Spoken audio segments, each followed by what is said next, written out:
has been very simple right from the beginning. Our intention has always been to bring innovative testing to India, to Indian patients. And the way we do it is, number one, by bringing new technology. Number two, by bringing new kind of testing modalities. So, a lot of technology is available globally that's available in India, but often we don't know what to do with it, or we don't always have the right experts to be able to use that technology to launch the most innovative test. So that's been a key aspect of what we do. We've been a B2B business, and that's something that's been very key to how we operate. We work with other businesses, hospitals, pharma companies, the government. We work with them in a big way to support all their diagnostic programs. And through these channels, we reach out to patients and ensure that they have the best diagnostic solution possible. As far as technology is concerned, I think that's always been a underlying theme of everything we've done right from the beginning. I think right from the beginning, all our conversations, the underlying theme has been, how can we be more advanced from a technology standpoint? How can we ensure that we're not doing repeated things manually? How can we automate stuff? And of course, sometimes, often automation in the beginning costs more, is slower, and is tough to implement. But I think the medium run, and certainly in the long run, technology enables everything we've done from a business model perspective, and it's very key. I would divide this into three parts as the functions of lab. If any lab is divided into three parts, this is pre-analytic, analytic, and post-analytic. So in the pre-analytic, technology helps us in getting the correct information of the patient, helps us to barcode the patient right at the source. And all of this we do with a very interesting Core Wings app. By this, I mean that we directly communicate with the patient, and in the app enter all the information. And here in Gurgaon, we immediately get the entire criteria, information, radiology reports of the patients, and we can also track the sample movement. So I can track where my phlebotomist's motorcycle is right now at this moment, and when will the sample reach our lab. This helps us to make a very important use on all pre-analytic parameters. If there is a delay in the sample, the data loggers are all filled up fine, and they're all automated.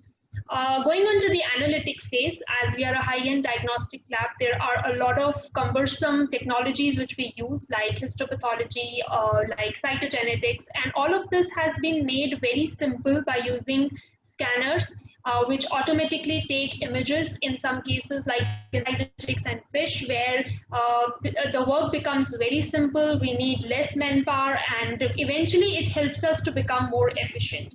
We were the first one to do a lot of these things about 8 years back, and we understood that to be very efficient, all this will be required. So besides analytic, in the post-analytic phase, now we've very good and huge data of patients from 8 years and different parts of the country and other countries. We now curate this entire data in a format which is called the Core Curate, wherein the data is streamlined in the form of a dashboard, wherein all the positivity rates, all the information gets automatically updated. Now, this can be directly used by a lot of scientists across the globe, and can even be used for diagnostics.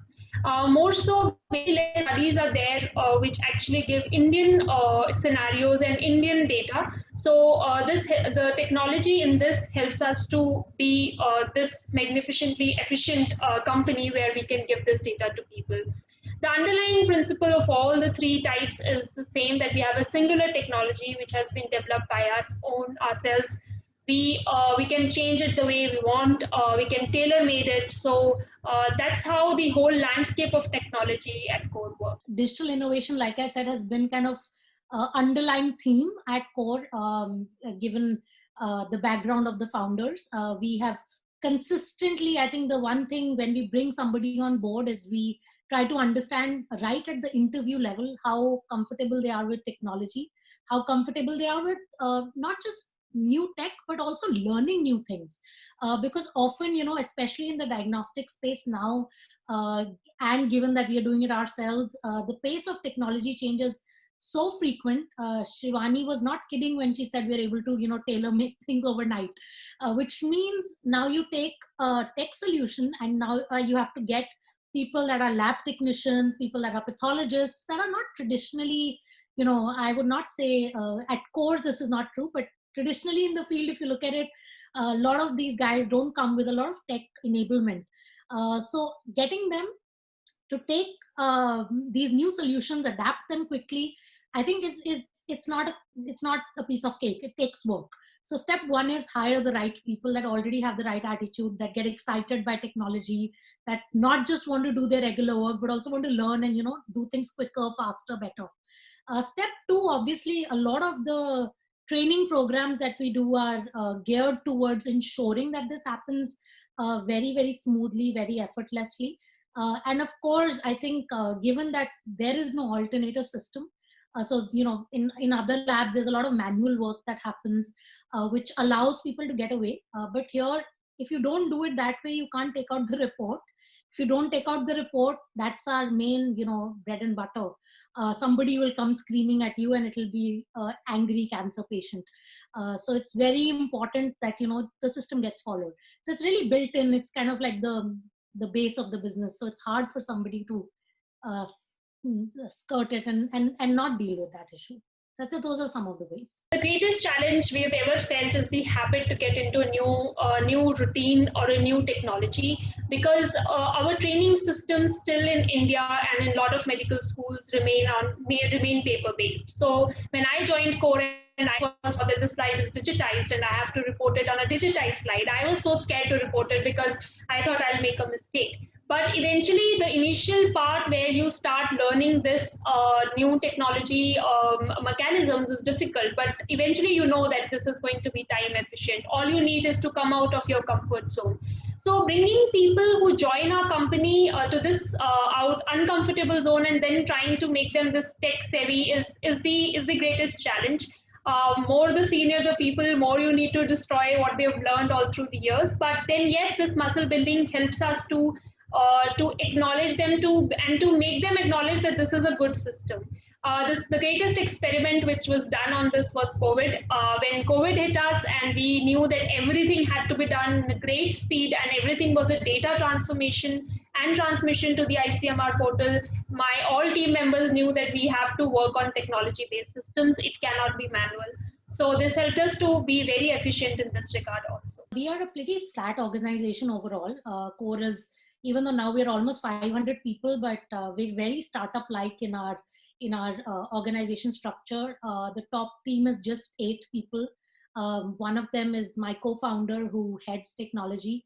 Of course, Shivani is in that team as well, and she kind of ensures that whatever the technology solution the IT team is creating actually gets implemented on the ground. So it's, like I said, it's pretty top down.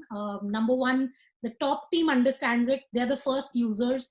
We kind of sit through the night and say, okay, does this work? Are there any kinks that we need to iron out? Is it crashing on us? Once we are convinced that the software actually works, then it gets transferred to anybody else in the team. And I think once you have the top leadership believe in technology, it's almost automatic that the rest of the organization adopts it. It's seamless. Then you don't have to really teach them anything. They see, okay, oh my God, these guys are doing it, so I better do it if I want to grow in this company. So it's almost like a cultural thing more than, processes and frameworks. Of course, we have all the right processes to support it, but I think culture is a key aspect that kind of differentiates the enablement of tech at Core. We were cloud-based on day one. When I wanted to join Core, I understood that it's been founded by 2 people who are from Google. So technology would be the base of it, and this makes the entire system so exciting. Whenever a new science I bring in or my team brings in, the fight is between science and technology, because these 2 people will always say that, okay, fine, this is the science you want to bring in, but what's the technology? So that the system is very efficient and we are able to do it differently from other people. So a lot of innovation goes into technology. There are a lot of fights because we always go to the unconventional way. But in the end, I think technology always wins. So therefore, I never feel that there was a transition from the day one. It has been a cloud-based company and we have never had this transition. But yes, there have been challenges in between, which we sort out day by day. So, I mean, if I had to put it in a nutshell, I think number one of the things we as a business have had to cope with is that we are now a provider of COVID testing solutions. So we are actually part of the solution rather than the problem, whilst we also face the problem like every other organization and every other person in the country, I think we have to play the part where we are doing that, but also, providing support to all the necessary government agencies, NGOs, the public in general that is dealing with it. I mean, simple things like the number of calls we've started getting, just queries to say, what do I do? I mean, somebody in my family has been diagnosed with COVID. Do we quarantine? I mean, the lack of information, of course, it's not just for a few people, it's pervasive. So that's one simple thing. In terms of, obviously, our processes had to be really, really revamped overnight to deal with the kind of load and volume that we've had to face, because we were very clear. Back in March, we did a meeting, the leadership team, and we didn't, by the way, even have a BSL-2 lab back then, which is what is needed to do COVID testing. But preemptively, we could see that this is going to be a challenge. In fact, before the country went into lockdown, I did a meeting with the team and I said, hey, we have to start working from home. So first of all, solve that. And while we are doing that, we will need to be a provider of COVID testing. And this was way before the government allowed any private agency to test. But it was clear that, the government is not going to be able to handle the kind of volumes that are unfortunately going to be there. So we started enabling ourselves internally. Within 24 hours of having that conversation, the team had set up a BSL-2 lab, which is momentous. I mean, I have not heard that happen globally anywhere, that a BSL lab gets set up that quickly. And of course, we went through all the regulatory, I would not call them challenges, but I would say processes or steps that were needed, which were quite a few, because the government themselves was trying to grapple with this new situation that they didn't necessarily plan for, obviously. So that was one aspect. Whilst all of this was happening, obviously we also had our entire organic or real business, like the pre-COVID, which was oncology or cancer. We had to make sure that those patients were also getting what they needed, because, I mean, of course, COVID is the latest thing that we are all talking about and dealing with, but reality is that even diseases like cancer are still there, and they're not going away just because there's an epidemic. They're in fact worsening in some situations and getting underdiagnosed in some situations, getting late diagnosed. So we had to service that piece, and we had to do that with the same team, because you can't hire overnight. So you can't go from 300 people to 500 people. It takes a bit of time. We did, by the way, in the last 3 months, but it took us that time to ramp up, to train, to ensure processes were in place, and also ensure that our expected service quality did not drop. So it's been quite interesting and exciting. I often tell this to my investors. I feel like I have learned more as an entrepreneur in the last 4 months than I have in the first 8 years of core. And I think a lot of people that are in the midst of solving COVID problems, or even solving the fact that they're even running a business in this scenario, would have something similar to say. So that's on the business front. On the economic front, I think we, like every other business, have had an impact because of COVID, both negative and positive in our case. Obviously, the negative is that our original business, the business we are in, number of patients has, of course, reduced. There is some impact of that, but COVID has made up somewhat since we are also in that business. So I would say we are better off than a lot of other industries, fortunately or unfortunately, but we also have a lot of our share of problems because of that, and I guess we deserve to be kind of neutral at this point of time. Question is really very close to my heart, because what saved us from being a very dull company to a very sparkling company, even in a time of COVID, is our culture. The culture was the savior for us. What was basically needed in this entire scenario was to bring out the fear of people about this disease, about the stigma around it, and we all openly talked about it. We were very, very comfortable to share all our fears, and in each teams we ensured that people are secure enough to work in that scenario. People came out with great enthusiasm in contrast to what I heard in other companies and other labs. We had a team which came forward and said that, okay, we'll do it for the patients, whatever it takes. What we did at our end was first a background check of all the employees through our HR systems to see if they are going through any symptoms or where are they going, what are they doing all day, and monitoring that really helped us.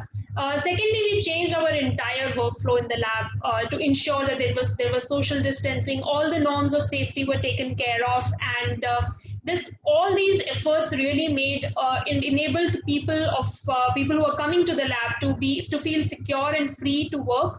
But yes, there were difficult times wherein, like, for example, I would like to share when the borders got sealed, there were samples in the lab, but the entire team shifted to Gurgaon and said that we'll stay here, but we'll ensure that the reports go on time of cancer patients, because in the end, there was some patient waiting for a chemotherapy. So it was initially challenging. We had never faced such a situation ever, but just because we are very open to talk to, we work like a startup, we work like a family, we were able to maintain the workflows and workforce. And I practically did not have that problem in my team, and surely none of the other teams had to. In terms of what we have, which is new, I think very simple focus. Number one, we do want to ensure that whatever we are testing for COVID, we collect the right information, we process it correctly, we research it, we statistically analyze it in the right manner, and then publish it. So that information is broadly available to as many people that can use it. And then that information, of course, adds to our progress as a world actually at this point of time. And we've had a few papers that we published. So I think whilst it's a scientific goal, but I would say the IT agenda is very geared towards that scientific goal, number one. Number two, the IT agenda is geared towards ensuring that our remote workforce now, which is learning overnight to be remote, is productive. We are able to track work as effectively. We have noticed that productivity has actually gone up because people are happier with the flexibility. But of course, those things we have to track them more infinitely and closely to ensure that we are not missing anything along the way. So that would be the second very important thing that the IT team is focused on. And third, of course, just the scaling of the business. We anticipate that COVID, unfortunately, is not going to go away anytime soon, which means our role to play in COVID testing is going to only go up. And we are seeing that scale up much faster than we had even anticipated in the beginning. So a lot of the tech platforms that we have had to quickly scale up to come up to speed. And I think that'll continue to happen for the next year. For more updates from CXO TV, please like and subscribe to our channel.